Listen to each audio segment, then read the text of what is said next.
Navigasi bab 301-310. Bab 301 Sang dan Zhou. Kayaknya dari minggu lalu ya. Mei Donghai, sang ahli barang antik, turut hadir. Wang Baiming secara alami turun tahta. Dia tidak melanjutkan membantu menilai porselen tersebut.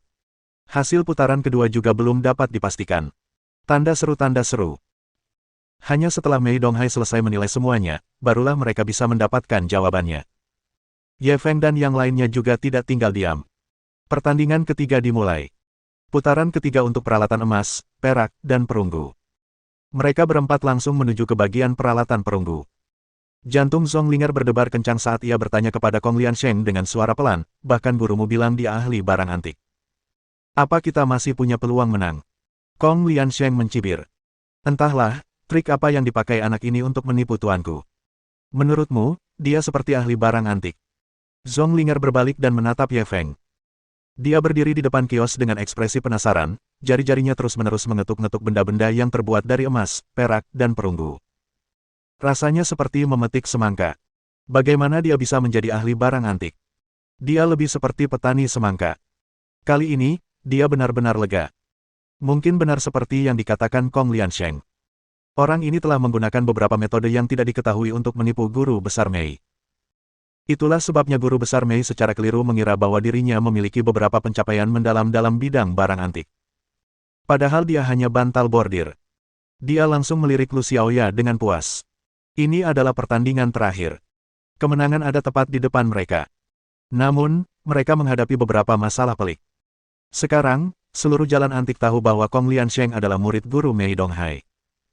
Karena itu adalah sesuatu yang menarik perhatiannya, sebagian besarnya adalah harta karun.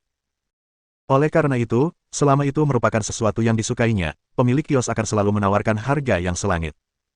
Beberapa di antara mereka bahkan menyimpan barang antik yang disukainya dan menolak menjualnya. Lebih dari 20 menit telah berlalu, tetapi dia masih tidak menemukan apapun. Di sisi lain, Ye Feng bertindak tidak normal. Setelah berjalan-jalan di sekitar kios perlengkapan perunggu kurang dari 10 menit, ia menemukan seekor banteng perunggu seukuran telapak tangan. Namun, Lu Xiaoya jelas tidak puas. Bukankah banteng perunggu ini terlalu jelek? Lagi pula, pengerjaannya sangat kasar. Jelas itu palsu. Mendengar ini, Ye Feng tak kuasa menahan diri untuk mengejek, lumayan, bahkan kau bisa tahu kalau itu palsu. Kau sudah lebih baik. Lu Xiaoya mendengar nada sarkasme dalam kata-katanya dan langsung kesal. Lagi pula aku tidak suka yang ini. Ye Feng memutar matanya, ini bukan soal suka atau tidak. Asal aku bisa memenangkan kompetisi, bukankah itu sudah cukup? Lu Xiaoya langsung bertanya, bagaimana kamu tahu kalau orang yang kamu pilih akan memenangkan kompetisi? Ye Feng tak kuasa menahan senyum getir, apa kau tak dengar apa yang dikatakan Tuan Mei tadi? Bahkan dia bilang aku ahli barang antik, dan kau masih tidak percaya. Lu Xiaoya mengerutkan bibirnya. Siapa yang tahu cara apa yang kau gunakan untuk menipu guru besar Mei? Berdasarkan penampilanmu hari ini, bagian mana dari dirimu yang terlihat seperti seorang guru? Kurasa kau bahkan lebih buruk dariku. Ye Feng benar-benar terdiam, percayalah. Kali ini, kita pasti akan menang jika aku memilih banteng perunggu ini. Namun, Lu Xiaoya mengabaikannya dan mengambil kuali perunggu dari kios. Kurasa kuali ini asli. Pemilik kios langsung mengacungkan jempol. Nona, selera Anda bagus. Ini kuali perunggu dari dinasti Sang dan Zhou.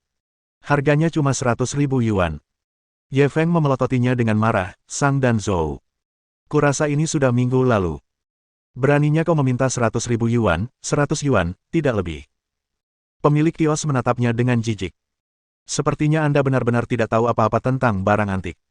Lihat bentuk, bahan, dan karat perunggu pada barang perunggu ini. Ini jelas barang tua. Ye Feng mencibir, apa kau menghina kecerdasanku? Kalau itu benar-benar artefak perunggu dari dinasti Sang dan Zhou, apa kau cuma mau menjualnya seharga 100.000 yuan? Setidaknya tambahkan 2 angka 0 setelahnya, kan? Sang bos terdiam. Lu Xiaoya tiba-tiba berkata, bos, jangan dengarkan dia. Dia hanya seorang amatir. Aku mau kuali perunggu ini. Ye Feng mengerutkan kening, kuali ini adalah karya modern. Mengapa kamu tidak mendengarkan? Lu Xiaoya meliriknya. Aku senang melakukannya. Ye Feng benar-benar tak berdaya, baiklah kalau begitu, kalau kau bersikeras membeli kuali ini, aku tidak keberatan. Tapi untuk amannya, lebih baik beli juga banteng perunggu ini. Lagi pula harganya cuma 2.000 yuan, jadi tidak akan rugi. Lu Xiaoya memandang banteng perunggu itu dengan jijik. Aku tidak menginginkannya. Kalau kau mau, kau bisa membelinya dengan uangmu sendiri. Dengan itu, dia membayar. Dia memeluk kuali perunggu dan berjalan pergi. Ye Feng menggelengkan kepalanya dan mendesah. Dia baru saja menggunakan fungsi pemindaian mendalam sistem untuk memindainya. Banteng perunggu ini jelas merupakan barang tua yang langka. Namun, wanita ini tiba-tiba menjadi gila. Dia memandang rendah padanya, apapun yang terjadi. Dia bersikeras membeli tiruan yang mencolok. Tanpa daya, dia hanya bisa mengeluarkan uangnya sendiri untuk membeli banteng perunggu ini. Kong Liansheng memperhatikan gerakan Ye Feng. Dia melihat mereka telah selesai memilih. Dia hanya bisa mempercepat kemajuan. Akhirnya, setelah tawar-menawar dengan pemilik kios, dia membeli patung Buddha perunggu kecil seharga 750.000 yuan. Selain lukisan dan porselen di depannya, dia baru saja menghabiskan seluruh anggaran sebesar 1 juta yuan. Namun dia percaya pada penilaiannya sendiri. Nilai sebenarnya barang antik ini pasti jauh lebih tinggi dari 1 juta. Hal ini pun membuatnya penuh percaya diri dalam pertandingan ini. Setelah mereka berempat kembali, mereka menyerahkan semua barang antik yang telah mereka pilih. Mei Donghai baru saja selesai menilai semua barang antik dari 2 kompetisi sebelumnya. Akan tetapi, mereka tidak terburu-buru mengumumkan hasilnya. Sebaliknya, ia mengambil patung Buddha perunggu kecil yang dipilih oleh muridnya, Kong Liansheng. Patung Buddha perunggu kecil itu tingginya sekitar 10 cm. Proses penempaannya agak kasar. Jika orang luar, mereka benar-benar tidak akan bisa melihat apapun. Zonglinger menatap Mei Donghai dengan gugup. Mei Donghai memandangi patung Buddha kecil itu. Ekspresi terkejut muncul di wajahnya. Dia bergumam, barang bagus, barang bagus. Bab 302. Apakah ini benar-benar harta karun? Bagaimana Anda memilih patung Buddha perunggu kecil ini? Mei Donghai memandangi patung Buddha perunggu kecil itu cukup lama. Dia tiba-tiba mengangkat kepalanya dan menatap muridnya, Kong Liansheng. Kong Liansheng tahu bahwa gurunya sedang mengujinya, jadi ia buru-buru menjawab, saya melihat bintik-bintik merah dan karat hijau pada patung Buddha kecil ini sangat jelas. Seharusnya itu benda tua. Mei Donghai tersenyum. Lalu, menurutmu patung Buddha perunggu ini berasal dari era apa? Kong Liansheng menjawab dengan yakin, saya pikir itu seharusnya terjadi pada masa dinasti Wei Utara. Mei Donghai mendengar jawaban muridnya dan senyum di wajahnya semakin lebar. Lumayan. Penglihatanmu bagus sekali. Kamu bisa lulus sekarang. Zonglinger gembira. Jadi, patung Buddha ini benar-benar milik Wei Utara. Mei Donghai mengangguk. Benar. Dilihat dari gaya, pengerjaan, dan patina patung Buddha ini, memang patung Buddha perunggu dari dinasti Wei Utara. Zonglinger menahan kegembiraannya. Lalu, berapa harga patung Buddha ini? Mei Donghai merenung sejenak. Meskipun patung Buddha ini barang tua, pengerjaannya agak kasar. Patung ini tidak dianggap berkualitas tinggi. Hati Zonglinger mencelos. Jadi, itu tidak terlalu berharga. Mei Donghai menggelengkan kepalanya. Mungkin nilainya, sekitar 2 juta. Batuk, batuk. Zonglinger hampir memuntahkan seteguk darah. Bisakah Anda berhenti bermain dengan alur cerita yang berliku-liku saat ini? Pertama, dia mengatakan bahwa patung Buddha ini adalah hal yang baik. Kemudian, dia mengatakan bahwa pengerjaannya kasar dan tidak dapat dianggap berkualitas tinggi. Pada akhirnya, dia mengatakan nilainya 2 juta.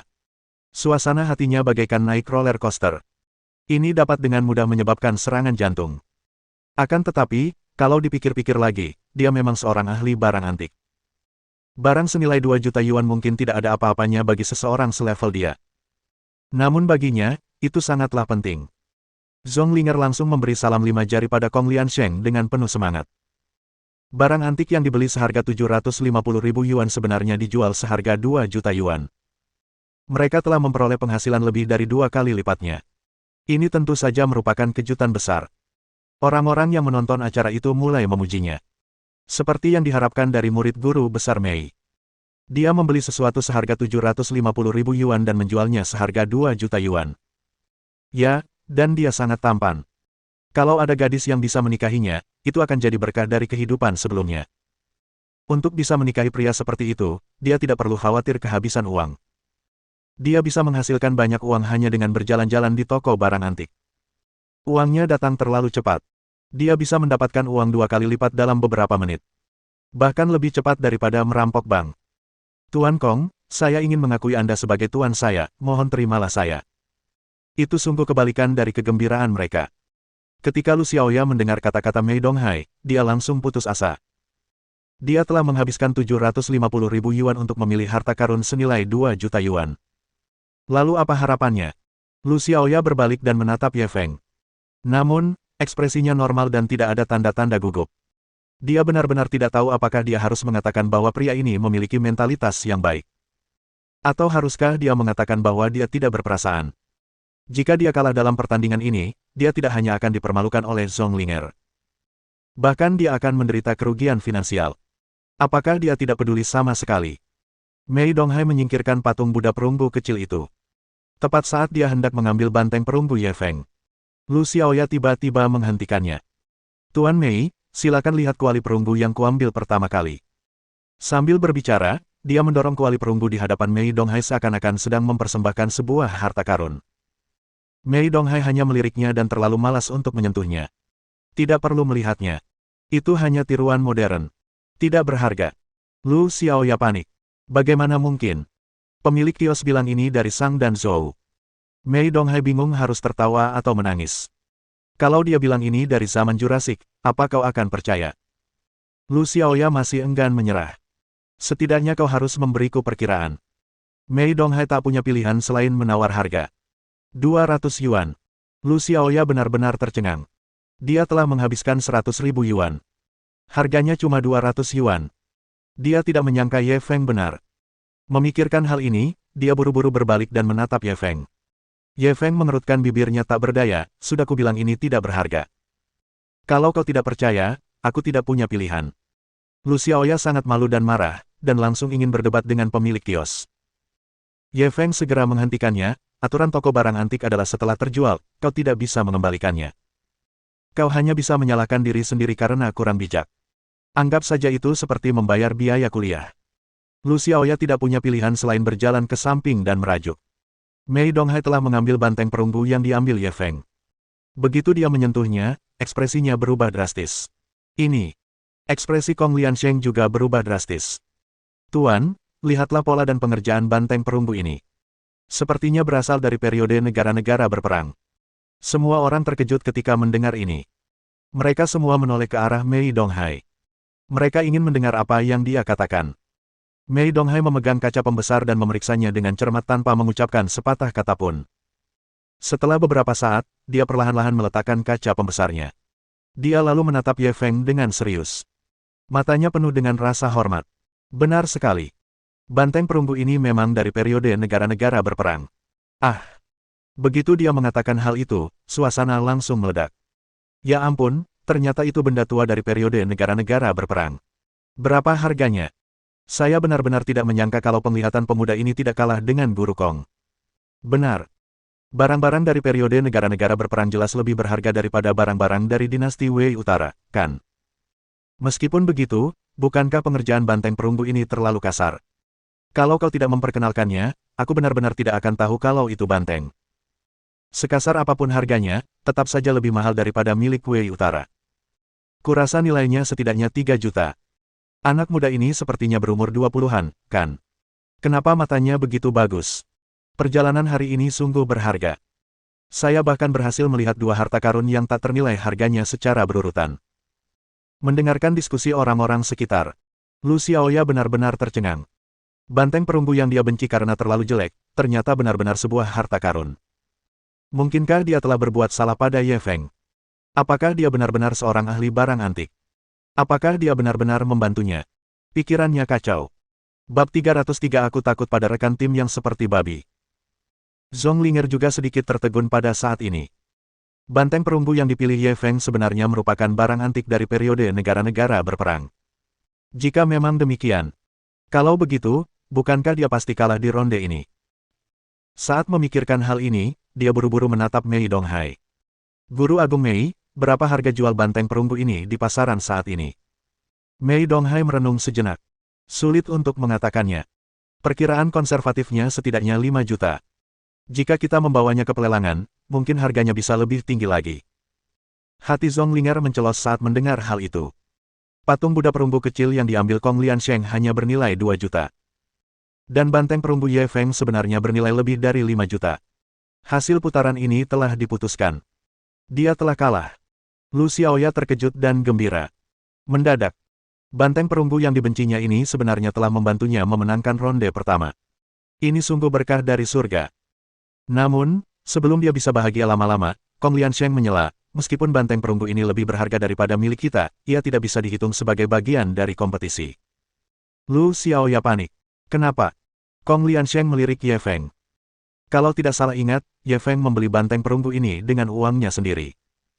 Dia tidak menggunakan anggaran 1 jutamu, kan? Lu Xiaoya terdiam. Dia marah pada Ye Feng tadi. Jadi dia sengaja melawannya. Meskipun banteng perunggu ini hanya berharga sekitar 2.000 yuan, dia tetap menolak membayar.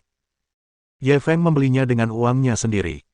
Lebih tepatnya, hal itu benar-benar tidak dapat dihitung sebagai hasil.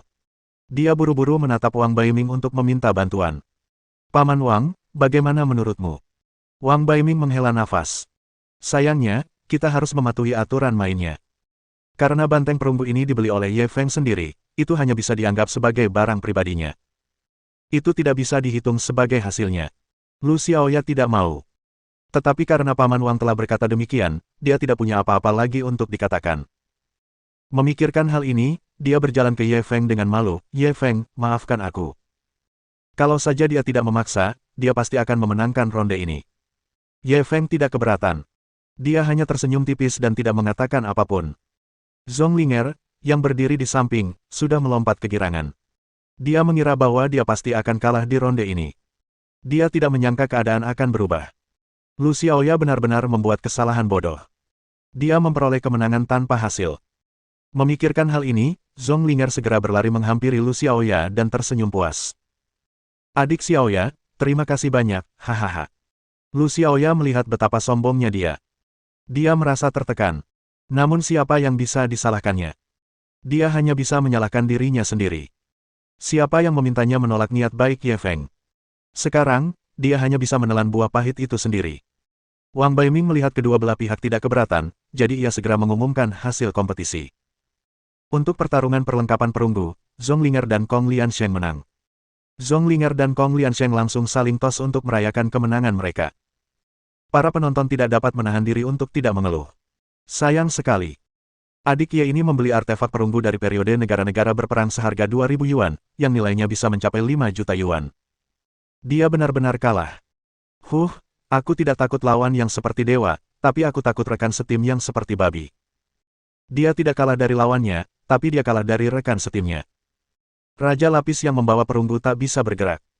Kemenangan yang ada di tangan mereka justru lenyap begitu saja. Jika aku adalah adik kecil Ye ini, aku pasti akan sangat tertekan sampai muntah darah. Petik 2. Ketika Lu Xiaoya mendengar ejekan semua orang, dia merasa makin malu. Dia berharap bisa menemukan lubang untuk bersembunyi. Ini adalah pertandingan yang seharusnya tidak gagal. Karena kekeras kepalaannya, semua usahanya menjadi sia-sia. Dialah yang menjatuhkan Ye Feng. Rasa bersalah ini terus menyebar dan bergejolak dalam hatinya. Itu membuatnya merasa sangat tersiksa. Pada saat ini, sebuah tangan yang kuat tiba-tiba menekan bahunya. Dia berbalik. Dia melihat Ye Feng tersenyum percaya diri, ini masalah kecil, jangan khawatir. Dia tidak tahu mengapa. Pada saat ini, senyumnya bagaikan dosis obat. Hati Lu Xiaoya yang tersiksa tiba-tiba menjadi tenang. Terima kasih. Zhong Linger dan Kong Liansheng memenangkan babak pertama.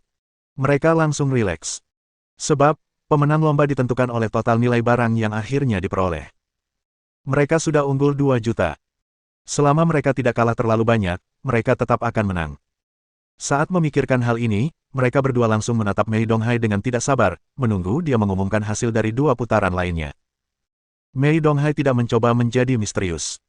Ia segera mengambil lukisan pemandangan yang dipilih Kong Liansheng. Lukisan karya Master Hongshan ini telah dinilai keasliannya. Saya akan memberi Anda perkiraan harga 500.000 yuan.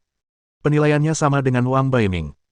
Zhong Linger dan Kong Liansheng sudah tahu jawabannya. Meskipun begitu, mereka tidak dapat menahan rasa gembira. Mereka menghabiskan 200.000 yuan untuk membeli lukisan senilai 500.000 yuan. Hasil ini sudah sangat memukau. Namun, kemudian, Mei Donghai mengambil salah satu lukisan yang dipilih Ye Feng.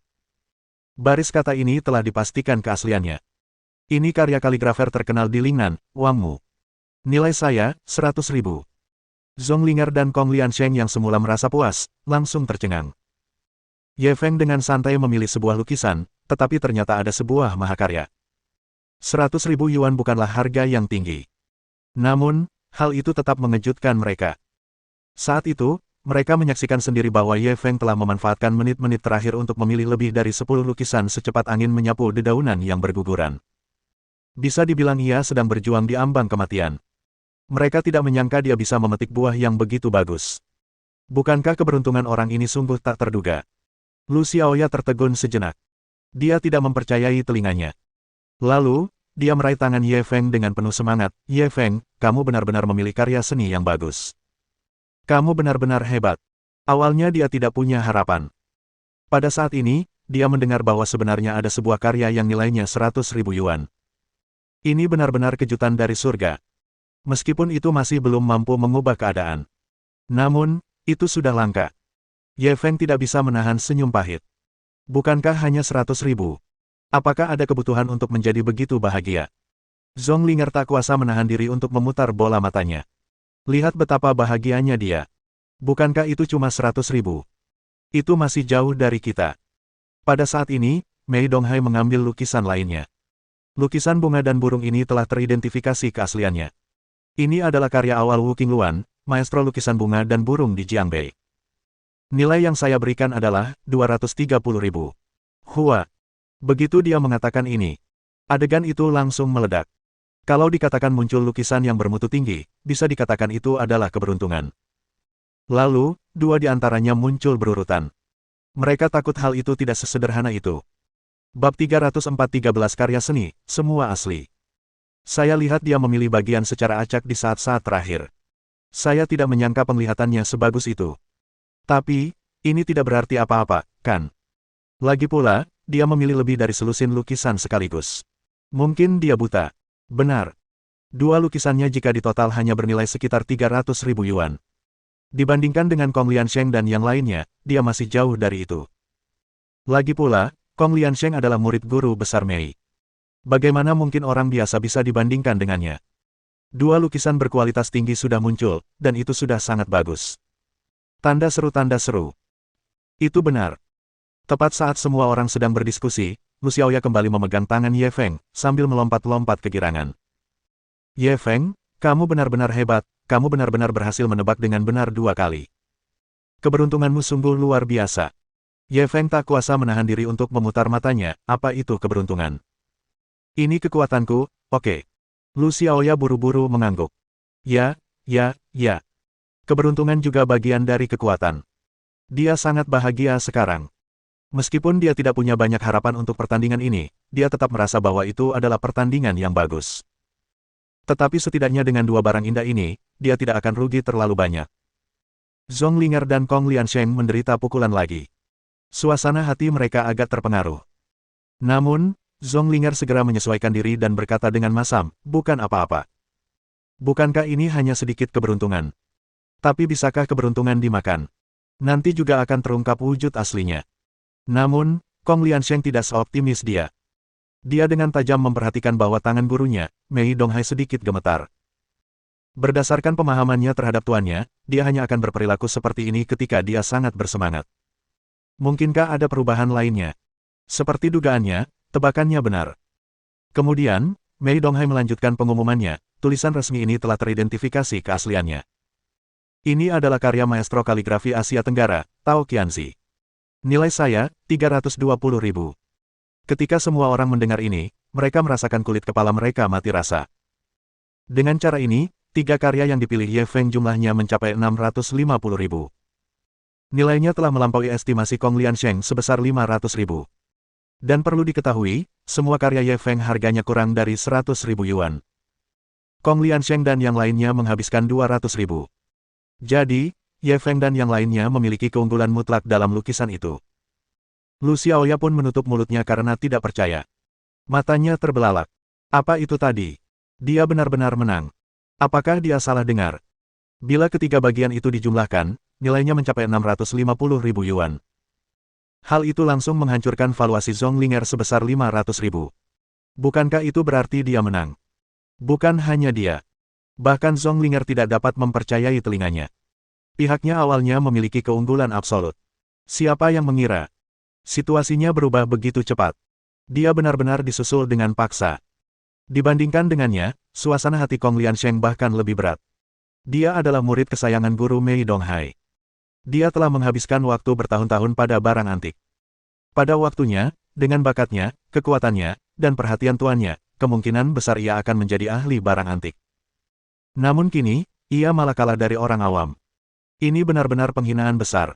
Perkataan orang-orang di sekitarnya membuatnya ingin muntah darah. Kong Liansheng benar-benar tersalib. Bagaimana mungkin? Dia murid guru besar Mei. Benar sekali. Aku tak percaya. Murid guru besar Mei benar-benar disalib oleh seorang pemuda. Dia benar-benar mempermalukan gurunya. Sejujurnya, Kong Liansheng sebenarnya lebih mengesankan. Lagi pula, dia hanya memilih satu karya dan nilainya sudah 500.000 yuan. Pihak lain hanya berhasil melampauinya dengan menjumlahkan ketiga lukisannya. Tapi aturan kompetisi hanya mempertimbangkan biaya investasi dan nilai produk akhir. Tidak ada aturan yang menyatakan bahwa mereka tidak bisa menang karena kuantitas. Itu benar, tapi aku masih bersimpati dengan Kong Liansheng. Saat semua orang berdiskusi, mereka melihat pemuda yang telah menciptakan keajaiban. Mereka mengira pihak lain akan merayakannya dengan liar. Lagi pula, mampu mengalahkan murid guru besar Mei, ini bisa dibanggakan seumur hidup. Namun, tanpa diduga, ekspresi Ye Feng sangat tenang, dan dia tidak tampak seperti telah menang. Hal ini membuat mereka semakin terkejut. Bukankah temperamen pemuda ini terlalu tenang? Bagaimana dia bisa tetap tenang dalam menghadapi kemenangan seperti itu? Temperamen ini sama sekali tidak sesuai dengan usianya. Tepat saat semua orang kebingungan, Mei Donghai terus mengumumkan hasil penilaian. Tulisan kursif keempat telah teridentifikasi sebagai asli, nilainya 270.000. Lukisan pemandangan kelima telah diidentifikasi sebagai asli, nilainya 160.000. Potret kelima telah diidentifikasi sebagai asli, nilainya 240.000. Lukisan keenam. Setiap kali Mei Donghai mengumumkan hasil, rahang penonton ternganga. Pada akhirnya, mulut setiap orang bisa memuat 2 butir telur. Hasil penilaian ke-13 karya diumumkan. Ke-13 karya seni tersebut semuanya asli. Tanpa terkecuali. Banyak di antara mereka yang bahkan tidak dapat berdiri dengan benar dan hampir terjatuh ke tanah. Jika hanya ada satu lukisan autentik, itu mungkin karena keberuntungan. Munculnya 2 lukisan asli mungkin juga disebabkan oleh keberuntungan. Namun, lukisan ketiga, keempat, kelima, hingga lukisan ke-13, semuanya asli. Saat ini, siapapun yang mengatakan itu adalah keberuntungan pastilah gila. Tatapan semua orang tertuju padanya. Pada saat yang sama, mereka semua berkumpul pada Ye Feng. Pemuda itu, yang masih sedikit kekanak-kanakan, hanya berdiri diam di sana. Namun, hal itu membuat orang merasa kesepian. Bagi seorang jenius yang tak tertandingi, disalahpahami tampaknya menjadi takdirnya. Namun, dia tidak mau repot-repot menjelaskannya. Dia hanya akan menggunakan kebenaran untuk menamparkan wajahmu. Mereka tidak mungkin cemburu terhadap seorang jenius seperti itu. Yang ada hanya keinginan untuk beribadah. Semua orang diam-diam bersukacita atas keberuntungan mereka. Mereka sebenarnya cukup beruntung untuk menyaksikan keanggunan seorang jenius yang tak tertandingi. Mereka tidak menyesal dalam hidup ini. Bab 333 kali kembali. Lu Xiaoya menatap Ye Feng dengan tatapan kosong. Ternyata dia telah berbuat salah padanya. Kaligrafi dan lukisan yang ia pilih secara asal-asalan saat itu ternyata asli. Namun, dia sebenarnya berpikir bahwa pihak lain hanya bersikap asal-asalan. Memikirkan hal ini, dia tidak bisa menahan rasa malu. Ye Feng, maafkan aku. Adapun Zhong Linger, dia masih belum pulih dari keterkejutannya. Sejak pertama kali melihat Ye Feng, dia tidak lagi menatapnya. Meskipun Ye Feng memang cukup tampan, dia merasa bahwa pihak lain hanyalah bantal bersulam. Terutama bila dibandingkan dengan ahli barang antik seperti Kong Liansheng, tidak layak disebut sama sekali. Sampai sekarang, baru saat itulah dia menyadari betapa bodohnya pikirannya. Pihak lainnya pastinya seorang ahli yang super. Dia bahkan lebih kuat dari Kong Liansheng. Dia terlalu malas untuk menjelaskan. Atau lebih tepatnya, dia tidak mau repot-repot menjelaskan. Dan dia benar-benar bodoh karena mengira pihak lain tidak akan mampu menahan satu pukulan pun. Itu sungguh bodoh dan konyol. Dibandingkan dengan mereka berdua, Kong Liansheng jauh lebih terkejut. Dia telah menghabiskan waktu bertahun-tahun pada barang antik. Dia selalu bangga akan hal itu. Namun dia kalah dari pemuda ini, Ye Feng. Dan dia telah dikalahkan secara telak. Hal ini membuatnya marah. Memikirkan hal ini, Kong Liansheng menatap Ye Feng dengan tajam. Kamu jelas jago barang antik. Kenapa kamu pura-pura jadi orang awam? Aku nggak ngangka kamu bakal selicik itu. Demi menang, kamu rela melakukan apa saja. Ye Feng mencibir, aku mengatakan yang sebenarnya. Terserah kau mau percaya atau tidak. Melihat sikapnya, Kong Liansheng semakin marah. Kau masih berpura-pura. Apa kau meremehkanku? Sambil berkata demikian, dia bergegas untuk berdebat dengan Ye Feng. Pada saat ini, Mei Donghai tiba-tiba berteriak dengan marah, belum cukupkah kau mempermalukan dirimu sendiri? Kekalahan tetaplah kekalahan, tapi setidaknya kau harus kalah dengan bermartabat. Kong Liansheng segera berhenti setelah dimarahi gurunya, tetapi dia tidak mau. Siapa bilang aku kalah? Kami memutuskan untuk melihat siapa yang bisa menggunakan uang paling sedikit untuk mendapatkan barang dengan total nilai tertinggi agar menang. Sekarang aku dapat barang senilai 2,5 juta dan dia dapat barang senilai 2-3 juta, bagaimana mungkin aku kalah? Mei Donghai sangat kecewa ketika mendengar kata-kata muridnya. Ia tidak menyangka muridnya masih saja memberikan perlawanan keras kepala. Jika Lu Xiaoya tidak membuat kesalahan dalam keputusannya selama kompetisi peralatan perunggu. Faktanya, Ye Feng sudah menang. Karena dia masih belum menyerah, maka dia mungkin juga menghancurkan kesombongan terakhirnya. Memikirkan hal ini, ia langsung menoleh ke arah Wang Baiming. Tuan Wang, tolong umumkan hasil putaran kedua. Wang Baiming mengangguk, lalu menatap Ye Feng dalam-dalam. Pada putaran kedua, Kong Liansheng dan Zhong Linger menghabiskan 200.000 yuan, dan valuasi akhir mencapai 500.000 yuan, menghasilkan keuntungan 2,5 kali lipat. Ye Feng dan Lu Xiaoya menghabiskan 95.000, taksiran akhirnya adalah 3.120.000, pengembalian 33 kali lipat. Semua orang tahu hasilnya. Akan tetapi, saat mereka mendengar pengumuman Wang Baiming, mereka tidak dapat menahan diri untuk tidak terkesiap. Ya ampun, 33 kali lipat keuntungannya. Bukankah ini terlalu berlebihan? Benar. Dia menghabiskan kurang dari 100.000 yuan untuk membeli lukisan senilai lebih dari 3 juta yuan. Sungguh menakutkan. Dulu aku tidak tahu apa itu jenius, tapi sekarang sepertinya aku sedikit mengerti. Dia sama sekali bukan manusia. Dia dewa. Yang lebih langka lagi, dia sebenarnya masih sangat muda. Dia tampak seperti baru berusia 20-an. Masa depannya tak terbatas. Aku harus mencari cara untuk mendapatkan informasi kontaknya nanti. Aku ingin mengakuinya sebagai majikanku. Kenapa kamu tidak buang air kecil dan melihat dirimu sendiri? Apa menurutmu dia akan menyukaimu? Petik 2.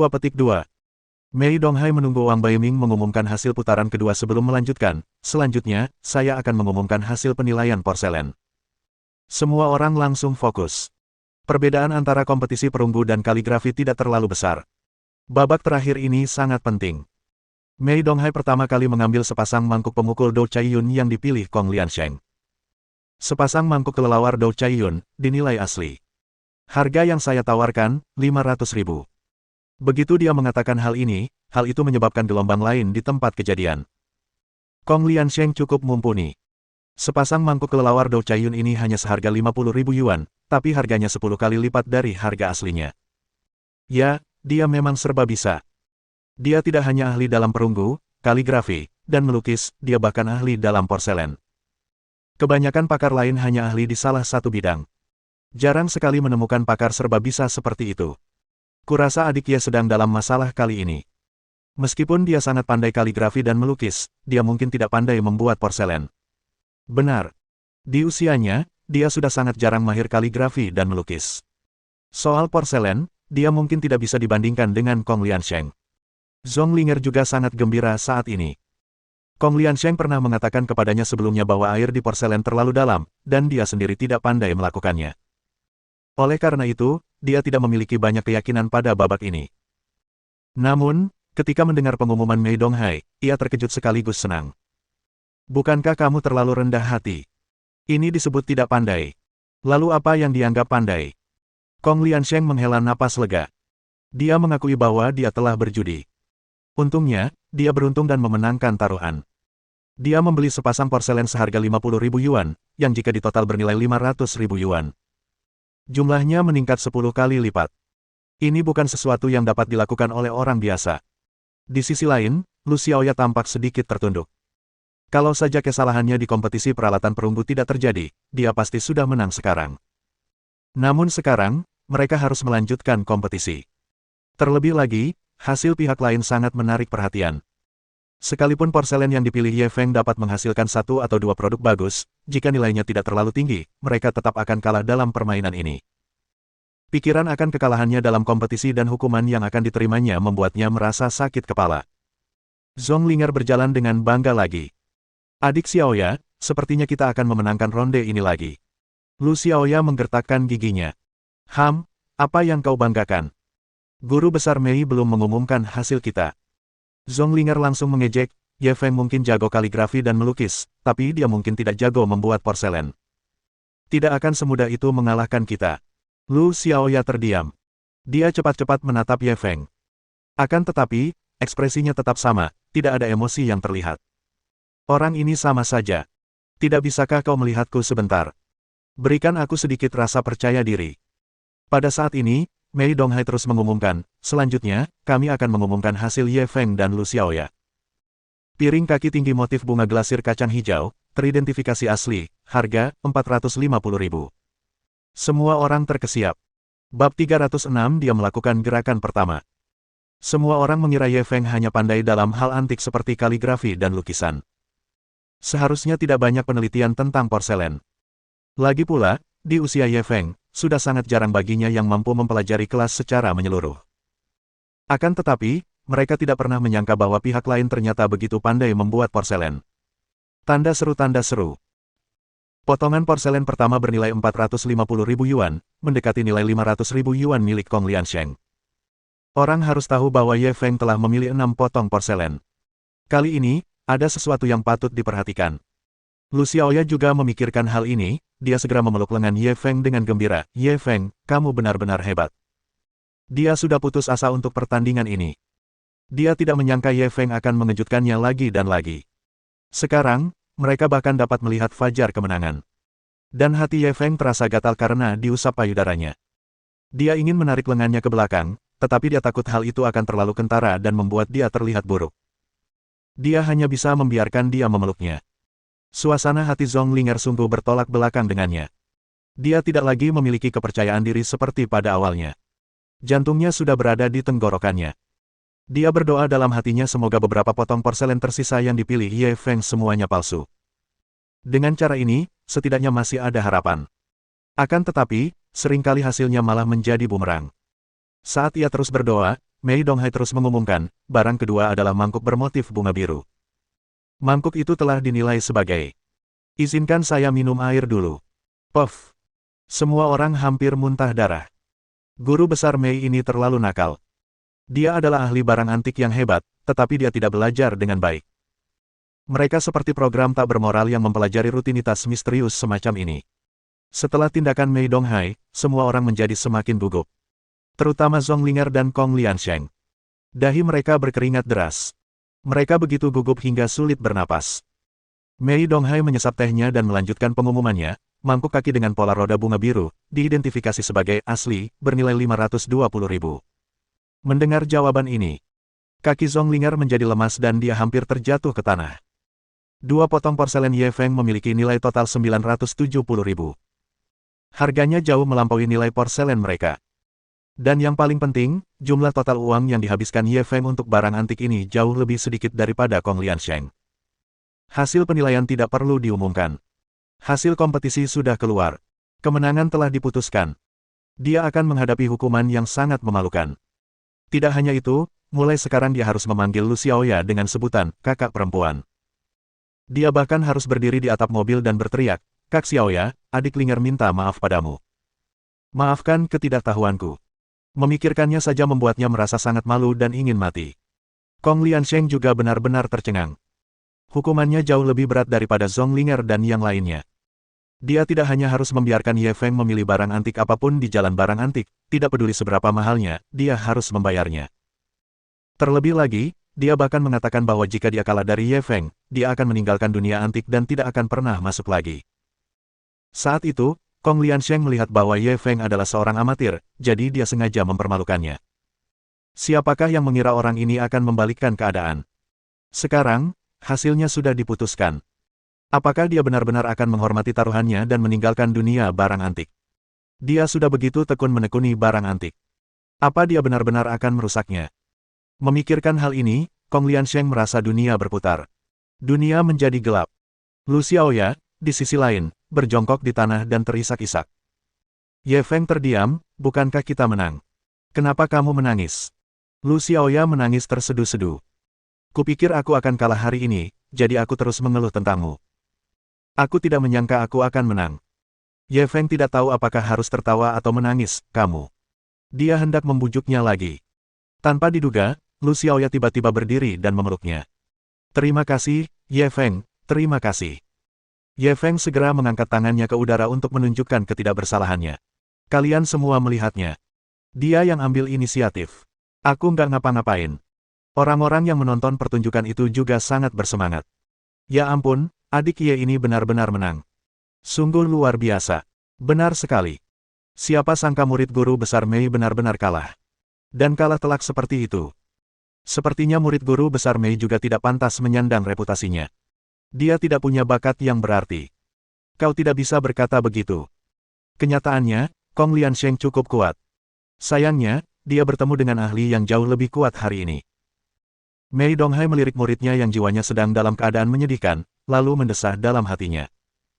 Dia berharap dapat mengambil pelajaran dari kejadian ini. Meskipun dia bersimpati padanya, dia tetap mengumumkan hasil penilaian keempat potong porselen yang tersisa. Barang ketiga adalah vas tembaga bermotif awan naga. Vas ini telah teridentifikasi keasliannya dan bernilai 560.000 yuan. Piring rusa ganda berlapis kaca putih keempat, dinilai asli, diperkirakan bernilai 720.000. Barang kelima adalah labu keberuntungan 8 bunga biru. Telah teridentifikasi keasliannya. Perkiraan harganya 980.000 yuan. Yang keenam adalah Zun 3 domba imitasi berlapis kaca resmi. Telah teridentifikasi keasliannya dan bernilai 1.020.000. Meskipun hasil kompetisi telah diputuskan. Namun, ketika Mei Donghai melaporkan perkiraan nilai keempat keping porselen yang tersisa, semua orang tetap tercengang. Ya Tuhan, keenam potong porselen ini jika ditotal jumlahnya lebih dari 4 juta. Sepertinya porselen ini hanya berharga sekitar 50.000 yuan, kan? Ini hampir 100 kali lipat keuntungannya. Jika saya tidak mendapatkan pengembalian puluhan kali lipat di masa mendatang, saya akan malu untuk mengatakan bahwa saya telah menemukan celah. Apakah ada di antara kalian yang menghitung berapa banyak uang yang diperoleh adik Ye ini dalam seluruh kompetisi? Saya baru saja menghitung. Banteng perunggu diperkirakan bernilai 5 juta yuan. Kaligrafi dan lukisannya diperkirakan lebih dari 3 juta yuan. Ditambah 4 juta yuan untuk porselennya, totalnya lebih dari 12 juta yuan. Ya ampun, total pengeluarannya kurang dari 200.000 yuan, tapi dia malah menciptakan nilai 12 juta yuan. Ini lebih cepat daripada merampok bank. Kerumunan orang berdiskusi dengan penuh semangat. Mereka semua terkejut dengan keterampilan Ye Feng yang mengagumkan. Wang Baiming juga mengumumkan hasil akhir pertandingan telah berakhir, Ye Feng dan Lu Xiaoya telah menang. Mereka telah meraih kemenangan terakhir. Lu Xiaoya segera melompat kegirangan. Dia pikir dia pasti akan kalah hari ini. Bayangkan saja, dengan bantuan Ye Feng, ada kebangkitan dari situasi putus asa, mengubah kekalahan menjadi kemenangan. Dia belum pernah sebahagia ini sebelumnya. Di sisi lain, wajah Kong Liansheng dan Zhong Linger sudah pucat pasi. Pada saat ini, kekalahan sudah pasti. Terlebih lagi, mereka dikalahkan dengan cara yang telak. Selanjutnya, tibalah waktunya bagi mereka untuk menghormati taruhan mereka. Bab 307 tersembunyi dalam lukisan. Tunggu apa lagi? Waktunya menghormati taruhan. Lu Xiaoya melihat mereka berdua masih tercengang dan segera mengingatkan mereka. Zhong Linger menggertakkan giginya. Pada akhirnya, dia tetap memberanikan diri dan berjalan mendekatinya, sambil memanggilnya, Kakak Xiaoya, dengan enggan. Tanda seru. Lu Xiaoya menepuk bahunya dengan puas. Adik yang baik, ingatlah untuk memanggilku seperti itu mulai sekarang. Zhong Linger mengepalkan tangannya. Jangan terlalu sombong. Aku kalah kali ini. Aku rela menerima kekalahanku. Namun, kau akan selalu menjadi adik perempuanku di hatiku. Lu Xiaoya mendengus. Karena kau sudah siap menerima kekalahanmu, sekarang saatnya untuk menghormati taruhan kedua. Zhong Linger ragu-ragu. Sudah cukup sulit baginya untuk memanggil Lu Xiaoya, kakak. Sekarang dia berdiri di atap mobil dan meneriakkan kata-kata memalukan seperti itu, hal itu lebih tak tertahankan daripada membunuhnya. Lu Xiaoya melihat bahwa dia tidak mau memenuhi janjinya dan segera berbicara. Apa? Pengecut. Baiklah, asal kau mengaku pengecut dan tidak menepati janji, aku akan membiarkanmu pergi. Zonglinger terprovokasi olehnya. Seketika darahnya melonjak. Dia segera melewati kerumunan dan berjalan ke depan Mercedes-Benz miliknya. Dalam beberapa langkah, dia naik ke atap mobil. Kak Xiaoya, adik Linger tahu kesalahannya. Mohon maaf atas ketidaktahuan saya. Kak Xiaoya, adik Linger tahu kesalahannya. Mohon maaf atas ketidaktahuan saya. Kak Xiaoya, adik Linger tahu kesalahannya. Mohon maaf atas ketidaktahuan saya. Suaranya dipenuhi dengan kehinaan yang tak berujung. Pada akhirnya, dia malah terdengar seperti hendak menangis. Suara tawa terdengar dari kerumunan. Namun, tidak sedikit pula orang yang mengagumi gadis ini. Mampu melakukan hal yang tidak senonoh di depan banyak orang. Memang dibutuhkan banyak keberanian. Lu Xiaoya tidak merekam video sebagai screensaver-nya. Dia bahkan merasa sedikit berlebihan. Dia menunggunya kembali sehingga dia bisa menghiburnya. Namun, Zonglinger segera melompat keluar mobil setelah dia memenuhi taruhannya. Dia melotot ke arahnya dengan penuh kebencian. Pada saat yang sama, bahkan Ye Feng pun melotot. Lalu dia berbalik dan masuk ke dalam mobil. Lu Xiaoya mendesah tak berdaya.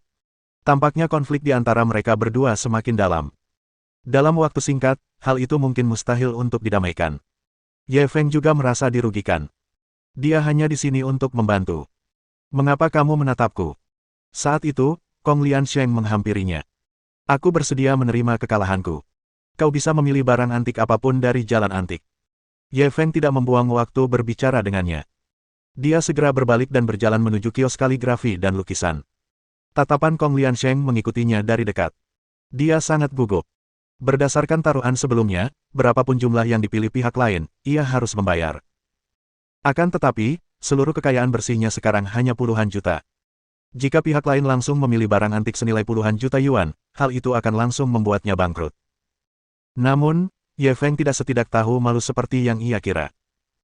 Dia hanya memilih lukisan pemandangan yang dihargai 1 juta yuan dari tumpukan kaligrafi dan lukisan antik yang tak ternilai harganya. Kong Liansheng masih tidak percaya. Kamu yakin mau pilih yang ini? Kesempatan yang bagus, bukankah seharusnya pihak lain memanfaatkan kesempatan ini untuk menipunya? Ye Feng tidak tahu apakah harus tertawa atau menangis, lalu haruskah saya beralih ke yang lebih mahal? Kong Liansheng terkejut. Karena takut pihak lain benar-benar akan mengingkari janjinya, dia pun buru-buru membayar tagihannya. Baru pada saat itulah hatinya akhirnya tenang. Pada saat yang sama, dia tahu bahwa Ye Feng sengaja membiarkannya pergi. Dia agak bersyukur. Pada saat ini, Mei Donghai berjalan mendekat dan melihat lukisan pemandangan yang dipilih Ye Feng. Karena penampilan luar biasa Ye Feng sebelumnya, dia punya ekspektasi tinggi. Namun, setelah membacanya, dia langsung kecewa.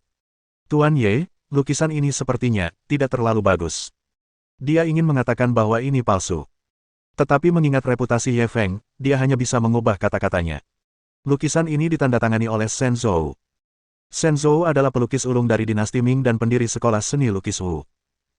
Prestasinya dalam melukis pemandangan alam serta melukis bunga dan burung merupakan yang paling menonjol. Jika itu benar-benar karya Shen Zhou, maka lukisan ini pasti tak ternilai harganya. Namun, dia dapat mengetahui dari beberapa detail bahwa lukisan ini bukanlah karya Shen Zhou. Itu jelas merupakan tiruan dari generasi selanjutnya. Dengan penglihatan Ye Feng, dia seharusnya tidak membuat kesalahan sekecil itu. Orang-orang di sekitarnya memperhatikan setiap gerakan Mei Donghai. Ketika mereka mendengar ini, mereka semua memasang ekspresi aneh di wajah mereka. Apa maksud Tuan Besar Mei? Mungkinkah teman kecil Ye ini memilih yang palsu? Seharusnya tidak, kan? Penampilan teman kecil Ye tadi sungguh luar biasa. Bagaimana mungkin dia membuat kesalahan kecil seperti itu? Ya, dia baru saja menghabiskan kurang dari 200.000 yuan untuk barang antik senilai 12 juta yuan. Bagaimana mungkin dia membeli yang palsu? Tapi lihatlah ekspresi ragu-ragu guru besar Mei. Dia jelas melihat masalahnya. Itu agak aneh. Ye Feng menatap Mei Donghai sambil tersenyum, apa kau mencoba mengatakan ini palsu? Tentu saja aku tahu. Mei Donghai semakin bingung. Karena kamu tahu ini palsu, kenapa kamu membelinya? Ye Feng tidak menjawabnya secara langsung. Sebaliknya, dia menoleh ke arah pemilik kios. Bos. Pemilik kios mengira ia mengingkari janjinya dan buru-buru memotongnya. Kau tahu aturannya. Setelah barang terjual, tidak akan ada pengembalian uang. Pada saat yang sama, dia tidak bisa menahan rasa bangga. Pemuda ini baru saja menunjukkan keperkasaannya, dia bagaikan seorang ahli barang antik. Bukankah dia baru saja membuka matanya di sini?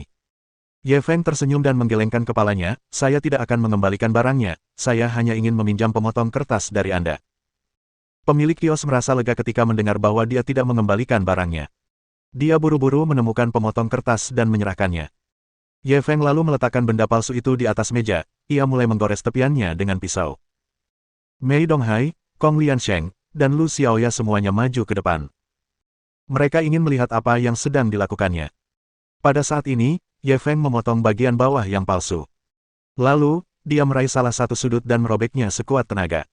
Mereka bertiga merasakan pandangan mereka kabur. Ketika mereka melihat lagi, mereka menyadari bahwa sebenarnya ada lukisan di bawah yang palsu. Itu bagaikan sihir. Lukisan tersembunyi dalam lukisan. Apa yang sedang terjadi? Mei Donghai juga bingung. Ia langsung menunduk. Lalu, ekspresinya berubah drastis. Mungkinkah ini? Bab 308 Keberadaan Seperti Dewa. Selagi Mei Donghai berbicara, dia buru-buru mengeluarkan kaca pembesar yang dibawanya dan mulai mengamatinya dengan saksama. Seiring berjalannya waktu, ekspresi di wajahnya semakin terkejut. Pada akhirnya, dia basah kuyup oleh keringat dan wajahnya pucat. Tanda seru. Lalu, dia duduk di tanah. Sebenarnya ini karya yang autentik. Sebenarnya ini autentik. Kong Liansheng buru-buru mengambil kaca pembesar dan mencondongkan tubuh di depan lukisan untuk mempelajarinya. Dia tidak melewatkan satu detail pun. Pada akhirnya, kakinya tak berdaya dan dia terjatuh ke tanah. Ini benar-benar autentik. Ini benar-benar karya autentik. Ya ampun. Lu Xiaoya, yang juga berdiri di depan, melihat ekspresi kedua orang yang telah melihat hantu. Dia langsung bingung. Karya autentik apa? Tatapan Mei Donghai kosong saat dia bergumam, Nyonya Guo, lukisan tur musim semi yang asli. Suaranya bergetar hebat. Jelas sekali betapa gelisahnya dia. Sulit dibayangkan seorang ahli barang antik seperti dia akan kehilangan ketenangannya seperti ini. Apa lukisan tur musim semi Lady Guo? Lu Xiaoya masih tercengang. Bukankah itu hanya sebuah lukisan? Apa perlu takut seperti itu? Dia tidak mengerti. Akan tetapi, orang-orang yang menonton acara itu langsung meledak. Apa aku salah dengar? Lukisan tur musim semi Lady Guo. Asli. Apa kau bercanda? Ya, bagaimana mungkin? Lukisan asli ini sudah lama hilang. Dari mana asalnya? Benar. Satu-satunya yang ada sekarang hanyalah salinan dari dinasti Song. Yang asli sudah lama hilang. Bagaimana mungkin ada yang asli? Kalau lukisan itu asli, berapa harganya? 100 juta, 200 juta. Kau terlalu banyak berpikir. Kalau itu memang lukisan tur musim semi Lady Guo, maka itu harta nasional dan harta yang tak ternilai. Guru Agung Mei pasti salah lihat, kan? Bagaimana mungkin karya suci seperti itu muncul begitu mudah? Mustahil, sama sekali mustahil. Meski semua orang ragu, mereka tetap menyerbu bagai air pasang. Melihat ini, Mei Donghai buru-buru bangkit dari tanah. Iya, aku salah lihat tadi. Ini sama sekali bukan karya asli. Itu cuma replika dinasti Qing. Level orang yang menyalinnya sangat tinggi. Dia hampir menipuku, hahaha. Kong Liansheng, yang berada di samping, belum bereaksi. Tuan, ini jelas. Mei Donghai langsung melotot padanya. Kong Liansheng segera bereaksi.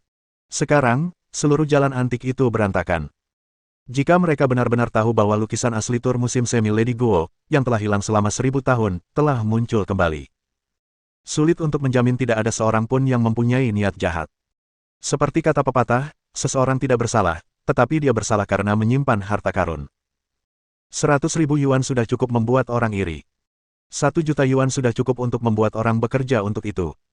10 juta yuan dapat membuat orang gila dan kehilangan kemanusiaannya. Ini benar-benar harta yang tak ternilai harganya. Itu tidak dapat diukur dengan uang. Siapakah yang tahu kekacauan macam apa yang akan ditimbulkannya? Itulah sebabnya Mei Donghai berkata demikian. Tiruan lukisan tur musim semi Lady Guo ini sungguh luar biasa. Saya hampir tertipu. Tuan, menurut Tuan, berapa harga lukisan ini? Kong Liansheng langsung ikut bermain. Saya pikir lukisan ini seharusnya bernilai 5 hingga 6 juta. Mei Donghai berpura-pura berpikir sejenak dan mengajukan tawaran. Kerumunan yang bergegas datang segera berhenti. Hei, jadi itu tiruan. Aku sudah tahu. Bagaimana mungkin karya asli muncul begitu mudah? Saya sangat bersemangat tanpa alasan. Saya pikir saya akan bisa menyaksikan kemunculan kembali mahakarya ini. Meskipun imitasi, 5-6 juta sudah harga yang sangat mahal. Ya, Lagi pula, harganya cuma 1 juta. Dalam sekejap mata, harganya naik 5 atau 6 kali lipat. Lumayan bagus. Sayang sekali ini bukan karya asli. Kalau tidak, pasti akan jadi berita besar yang mengguncang seluruh negeri. Puaslah. Kamu masih belum puas setelah meningkatkannya 5 atau 6 kali lipat. Berapa banyak bisnis di dunia ini yang bisa menghasilkan uang secepat itu? Itu benar. Penampilan Mei Donghai dan Kong Liansheng menghilangkan keserakahan semua orang. Harus dikatakan bahwa Mei Donghai sangat bijaksana. Jika dia mengatakan lukisan ini tidak berharga, tentu saja mustahil untuk menghilangkan keraguan semua orang. Dan harga estimasi 5-6 juta itu tidak lebih dan tidak kurang. Meskipun itu cukup membuat banyak orang iri. Akan tetapi, mereka tidak sampai mengambil risiko di depan umum. Dia benar sekali. Ye Feng sangat berterima kasih atas ini. Dia benar-benar tidak mempertimbangkannya saat itu. Dia benar-benar mengeluarkan lukisan yang tak tertandingi ini di depan semua orang. Sekarang setelah dia memikirkannya, dia merasakan ketakutan yang terus menghantuinya. Jika bukan karena Mei Donghai dan muridnya yang melindunginya, konsekuensinya sungguh tidak terbayangkan. Terima kasih, Pak Mei. Meski cuma tiruan, saya sangat puas. Dia langsung menangkupkan tinjunya ke arah Mei Donghai. Tuan Ye, penglihatan Anda memang luar biasa. Saya sangat mengagumi Anda, puji Mei Donghai tulus. Dia sangat mengagumi pemuda ini. Untuk benar-benar dapat menemukan harta karun yang mengejutkan seperti lukisan tur musim semi Lady Guo. Dia hanyalah sosok yang menyerupai dewa. Dia benar-benar ingin meminta saran Ye Feng sekarang. Bagaimana Ye Feng tahu ada lukisan tersembunyi di dalam benda palsu itu? Apakah dia memiliki penglihatan sinar X? Ini sungguh tidak dapat dipercaya. Namun, Mei Donghai tahu bahwa sekarang bukan saat yang tepat untuk menanyakan hal ini. Dia hanya bisa membicarakannya di masa mendatang. Kong Liansheng yang berada di samping juga penuh kekaguman terhadap Ye Feng. Tak ada lagi kebencian di hatinya. Dia segera membungkuk dan melangkah maju. Tuan Ye, akhirnya saya tahu apa artinya memiliki mata tetapi tidak mengenali Gunung Tai. Mohon maafkan ketidaktahuan saya. Pada saat yang sama, saya akan memenuhi taruhan dan mundur dari dunia kuno. Ye Feng mendengar kata-kata Kong Liansheng dan melambaikan tangannya. Lupakan soal berhenti dari dunia barang antik, kan? Kalau orang berbakat seperti Tuan Kong mundur begitu saja, itu akan jadi kehilangan besar bagi dunia barang antik. Kong Liansheng ingin mengatakan sesuatu lagi. Ye Feng segera memotongnya. Tidak ada kebencian yang mendalam di antara kita. Jika dunia barang antik kehilangan orang berbakat seperti Tuan Kong karena ini, aku juga akan merasa bersalah. Mei Donghai juga berbicara. Karena Tuan Ye begitu murah hati, jangan sok. Selama kamu belajar dari kesalahanmu, jangan mengulangi kesalahan yang sama. Kong Liansheng memandang Ye Feng dengan penuh rasa terima kasih Tuan Ye karena telah melupakan masa lalu, Kong Liansheng sangat berterima kasih. Mei Donghai kemudian berkata dengan makna yang lebih dalam, kalau begitu, kami, guru dan murid, pamit dulu. Tuan Ye, sebaiknya Anda pergi secepatnya. Jangan tinggal lama-lama. Dengan itu, dia pergi bersama Kong Liansheng. Ye Feng tentu saja memahami makna di balik kata-katanya. Dia tahu bahwa makin lama dia tinggal di sini, makin besar bahayanya. Dia segera menyimpan lukisan yang tak tertandingi itu dan bersiap untuk pergi. Pada saat ini, orang-orang di sekitarnya berkumpul lagi. Bab 309 saya berhak mengatakannya, tapi Anda tidak. Melihat semua orang berkumpul di sekitarnya lagi, saraf Ye Feng langsung menegang. Dia siap melarikan diri kapan saja. Pada saat ini, seseorang tiba-tiba berbicara. Tuan Ye, saya ingin menjadi murid Anda. Terimalah saya. Tanda seru tanda seru. Tuan Ye, saya juga ingin mengakui Anda sebagai majikan saya. Saya akan menyajikan teh, merapikan tempat tidur, dan melipat selimut Anda. Guru sehari, ayah seumur hidup. Tuan Ye akan menjadi ayahku di masa depan. Guru, terimalah salamku. Lu Xiaoya sudah ketakutan setengah mati oleh orang-orang ini. Dapatkah Anda bayangkan seorang pria berusia 50 hingga 60 tahun memanggil Ye Feng, ayah? Dapatkah Anda bayangkan seseorang berlutut di tanah dan bersujud kepada Ye Feng? Dapatkah Anda bayangkan? Singkatnya, untuk sesaat, seluruh Antique Street berantakan. Semua orang berjuang untuk menjadi murid Ye Feng. Lagi pula, mereka telah menyaksikan sendiri penampilan Ye Feng yang menantang surga. Tidaklah berlebihan jika dikatakan bahwa dia telah mengubah batu menjadi emas. Dengan gerakan santai, dia pasti bisa menangkap satu yang terlewat. Rasanya seperti mengambil uang. Siapa yang tidak ingin mempelajari kemampuan yang menantang surga seperti itu? Ketika Ye Feng melihat pemandangan ini, dia buru-buru menarik Lu Xiaoya dan melarikan diri. Jika dia tidak pergi sekarang, dia mungkin akan mati di sini hari ini. Mereka melihat mereka berdua melarikan diri dengan panik. Di sudut jalan antik, seorang pria parubaya berusia 50-an perlahan menarik kembali pandangannya. Mo Chaosheng benar-benar jatuh di tangan orang ini. Seketika salah seorang bawahannya mendekatkan sebatang rokok buatan pabrik ke mulutnya dan menyalakannya. Ya, aku tidak menyangka anak ini begitu ahli dalam hal barang antik. Pria parubaya itu meliriknya. Kau takut? Wajah bawahannya langsung memucat. Aku tidak bermaksud begitu. Aku hanya ingin bilang. Pria parubaya itu perlahan berdiri. Bawahan lainnya segera menyampirkan jaket anti angin hitam di bahunya. Kurasa itu tidak seberapa. Aku menyia-nyiakan setengah jam berhargaku untuk hal yang sia-sia. Selagi pria itu berbicara, ia berjalan menuju mobil Lincoln buatan khusus dengan plat nomor Guangdong Selatan. Bawahan yang salah bicara buru-buru menyusul dan mencoba menjilatnya. Ya. Anak ini biasa saja. Dia tidak tahan satu pukulan pun. Pria parubaya itu menginjak mobil dengan satu kaki. Ia berbalik dan berkata, karena dia bahkan tidak tahan satu pukulan pun, pergilah dan singkirkan dia. Bawahan itu tertegun. Aku. Pria parubaya itu menatapnya dengan tenang. Aku punya hak untuk mengatakan sesuatu, tapi kau tidak. Aku benci orang yang banyak bicara tapi tidak bisa memenuhi janjinya. Meskipun tidak ada sedikit pun rasa marah di wajahnya, bawahannya itu tetap saja ketakutan. Pria parubaya itu mengangkat tangannya yang sedang memegang rokok. Bawahan itu buru-buru mengulurkan tangannya. Kemudian puntung rokok itu ditekan di telapak tangannya. Puntung rokok membakar tangannya, dan dia merasakan sakit yang menusuk. Namun, bawahannya menggertakkan gigi dan tidak mengatakan sepatah kata pun. Sampai puntung rokoknya padam. Pria parubaya itu menepuk bahunya. Jangan lakukan itu lagi.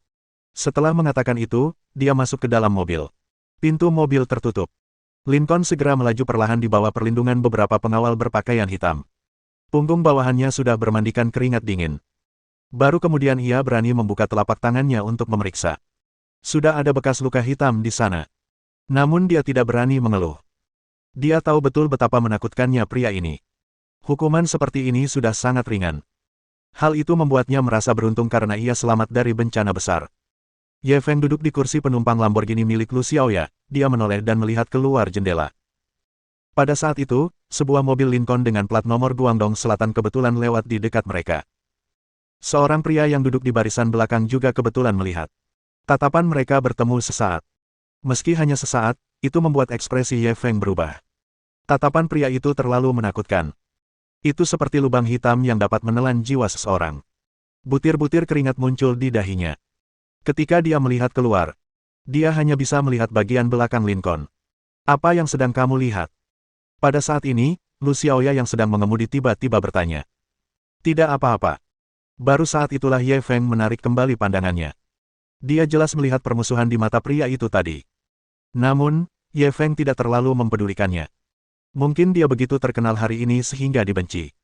Dia buang jauh-jauh pikiran itu dari benaknya dan berbalik menatap Lu Xiaoya. Oh benar, sekarang saatnya memenuhi janjimu, kan? Janji? Janji apa? Lu Xiaoya bingung. Kamu meneleponku kemarin dan bilang kalau selama aku membantumu memenangkan kompetisi, kamu akan memberitahuku kabar tentang Fully Corporation. Apa kamu lupa? Ye Feng melihat dia begitu pelupa, dia hanya bisa mengingatkannya. Oh, benar.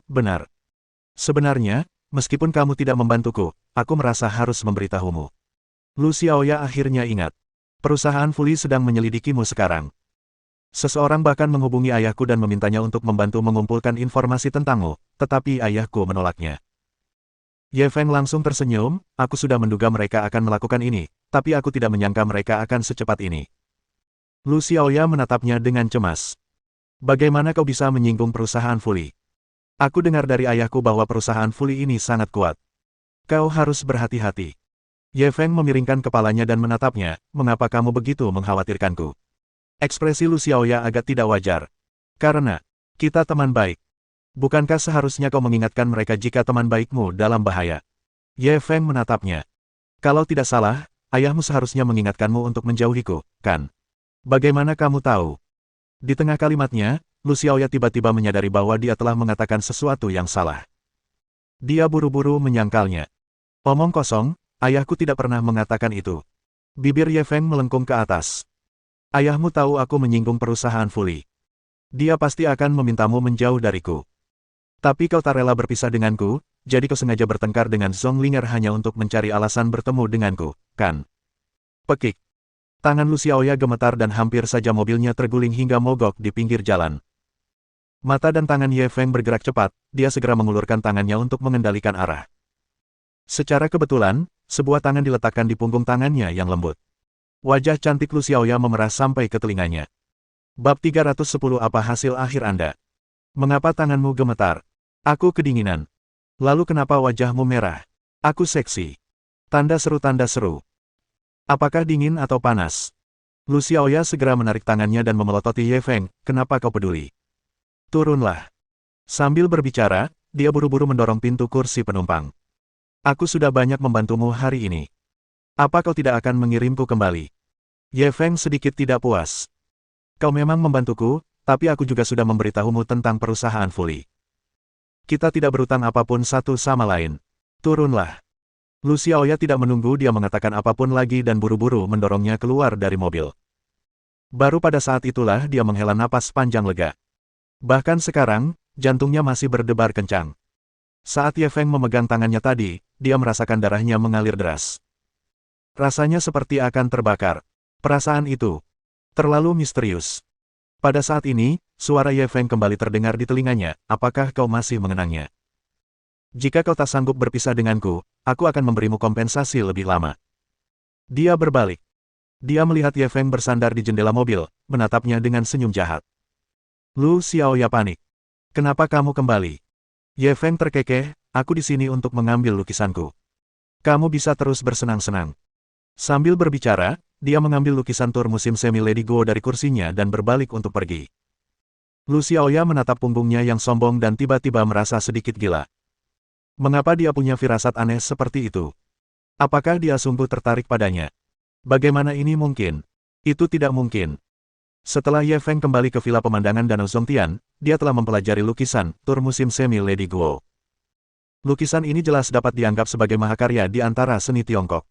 Model dinasti Song sudah menjadi harta nasional. Jika berita kelahiran lukisan asli ini tersebar, keributan apa yang akan ditimbulkannya? Dia tidak berani membayangkannya. Saat dia asyik-asyik dengan pikirannya, dia tiba-tiba menerima telepon dari Chen Xuan.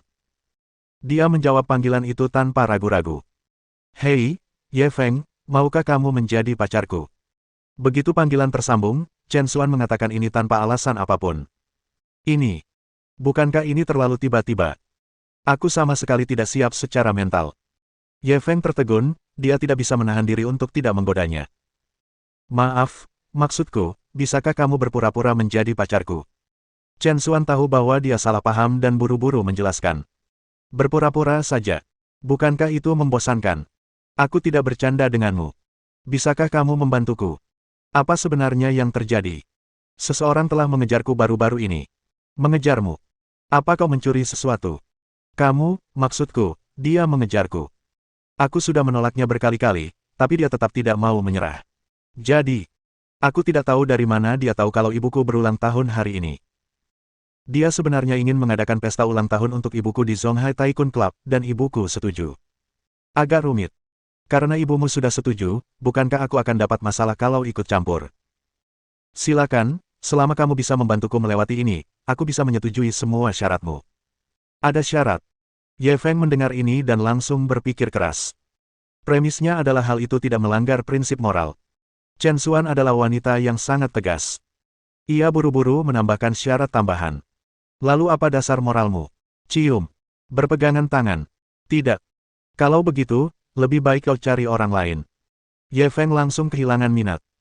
Ye Feng, aku mohon padamu, jika kamu tidak membantuku, aku benar-benar tidak punya pilihan lain, kata Chen Xuan dengan nada terisak.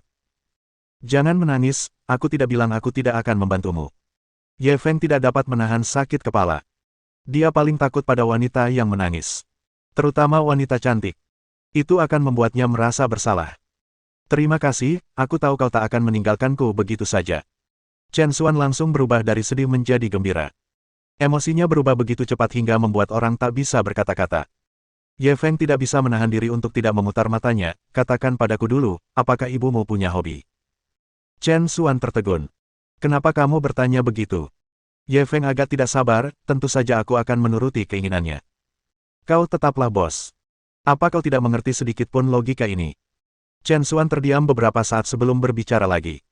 Ibu saya biasanya sangat sibuk dengan urusan bisnis dan hampir tidak punya waktu luang. Ngomong-ngomong soal hobi, beliau hanya suka minum anggur putih. Biasanya beliau suka mengoleksi anggur putih. Ye Feng mendengarkan dengan saksama dan mengangguk, baiklah, aku mengerti. Kita bertemu di pintu masuk klub malam itu. Baiklah, sampai jumpa malam ini. Setelah menutup telepon, Ye Feng merasakan sakit kepala datang. Dia tidak punya kebiasaan minum. Agak sulit baginya untuk mendapatkan beberapa botol anggur putih. Dia berpikir keras sejenak. Pada akhirnya, dia tetap menelepon Guan Junseng, CEO pusat perbelanjaan Taigu. Guan tua, apakah kamu punya anggur putih yang lebih enak? Anggur putih. Tuan Ye, Anda mau minum anggur putih? Ada banyak anggur putih berkualitas tinggi di mal. Saya akan meminta seseorang untuk mengirimkan beberapa kotak. Bukan untukku. Aku punya teman yang ibunya ulang tahun malam ini. Aku ingin memberinya sebotol anggur putih yang enak. Tapi aku tidak tahu banyak tentang anggur putih, jadi aku hanya bisa meminta bantuanmu. Teman. Pria atau wanita? Apakah itu penting? Tentu saja penting. Ada banyak hal yang perlu diperhatikan saat memberikan anggur putih, seperti... Jangan bilang begitu. Dia perempuan. Kamu juga kenal perempuan ini. Dia Chen Xuan dari Lingyun Real Estate. Oh. Kalian berdua. Jangan salah paham. Dia dan aku jelas tidak berada dalam hubungan seperti yang kau bayangkan. Kami. Tidak usah dijelaskan, aku mengerti. Serahkan saja urusan ini padaku. Aku jamin kau akan puas. Aku tunggu di pintu masuk klub jam 7 malam. Jangan terlambat. Jangan khawatir. Setelah menutup telepon, Ye Feng melihat waktu, baru pukul 3 sore. Masih pagi. Dia melempar teleponnya ke samping. Dia terus mempelajari lukisan kuno. Mohon dukungan dari omom ante-ante sekalian, buat subscribe atau sharekan novel Mimin ke Facebook kalian, agar channel Mimin bisa terus berkembang. Dengan begitu, Mimin bisa lebih semangat untuk up novel seru lain ke depannya. Sekiranya ada kebutuhan buat subback, silakan inbox Mimin atau tuliskan di kolom komentar, Mimin dulukan dengan ucapan terima kasih.